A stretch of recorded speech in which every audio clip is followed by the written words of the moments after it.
Hey, this is Gene. I just want to talk really quick. That's just the water in the background. I cleaned the pool today in northern Alabama. Sorry for all that. I just saw a little headline that Marcus doesn't want to be sold. Now I'm talking about Rashford from Manchester United, and I just want to everybody just take a step back. This is the same media that said things many many times about Manchester United in the past, and none of it came true. Our new coach has said this. It's a clean state for him. I think he's going to play on Thursday against Spurs in the Carabao Cup. He'll probably play well. I don't think that this is the end for Marcus Rashford. I have a problem with him because I don't think he defends enough. I don't think he tracks back more. And I'm hoping that all the shit that's happened in the last couple days, that he's going to realize this. He wants to do this. He wants to play for Manchester United.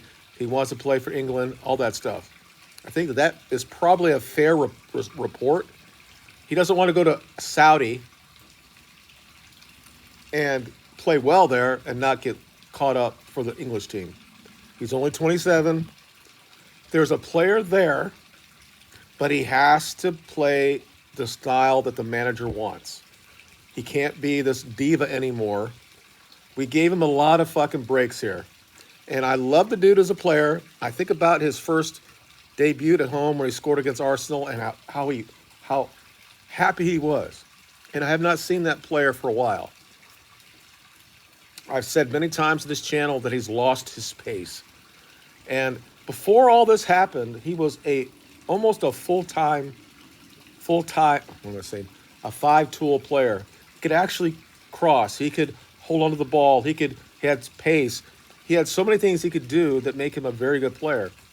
He forgot all that because he wanted to be a striker. Now that might have been because of Ole wanted him there, or Ten Hag wanted to play that number 9.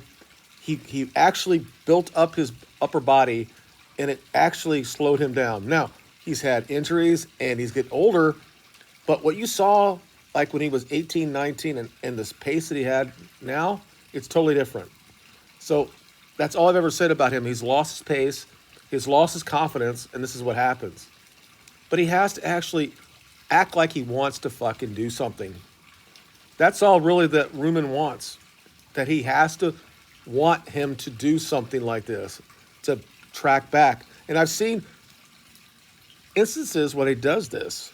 So I know a player is there, and I know he gets paid too much money. I get everybody that plays at that level gets too much fucking money.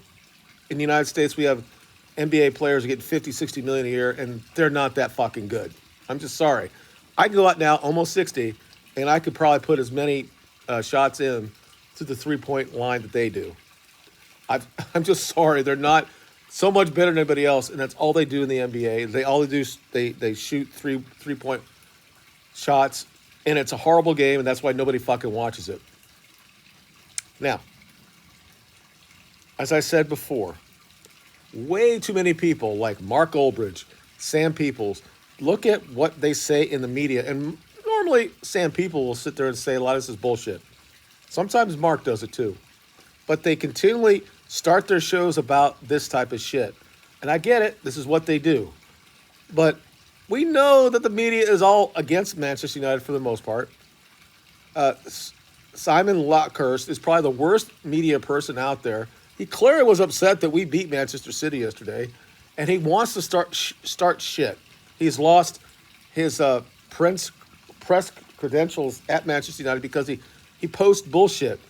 This guy knew who our team was 24 hours before, and he decided, well, I might put it out there. It didn't hurt us in the game. I think we outplayed City, but City has their own issues, and we deserved the win.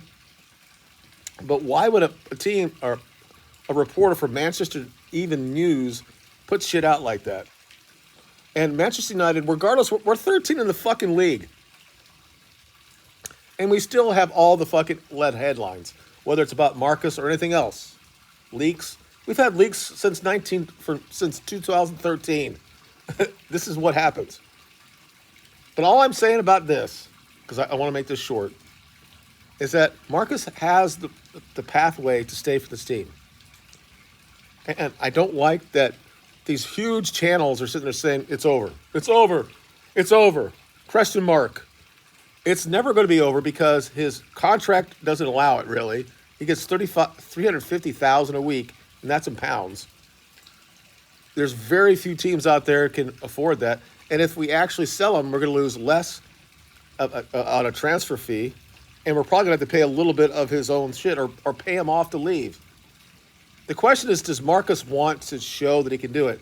I know what I saw when he was 18 and 19 when he came on, when Van Gaal brought him in, and he could not be stopped. I've seen many goals that he did against Manchester City and stuff. He just can't be stopped if he actually wants to fucking do it. And the biggest thing that we have as fans, he does great things off the court, okay, or off the pitch. But we want to know that he gives a shit, and he can cry after a game, or he can go on a PR tour and say he loves Manchester United. But we don't see that when they're playing. When they're chanting, we're in the stadium, and you see him, he's walking to everything. And that pisses us off. I had the same problem with Pogba. Pogba's the same way. Immensely talented. But he would just not, he'd run around with like a chicken with the head cut off.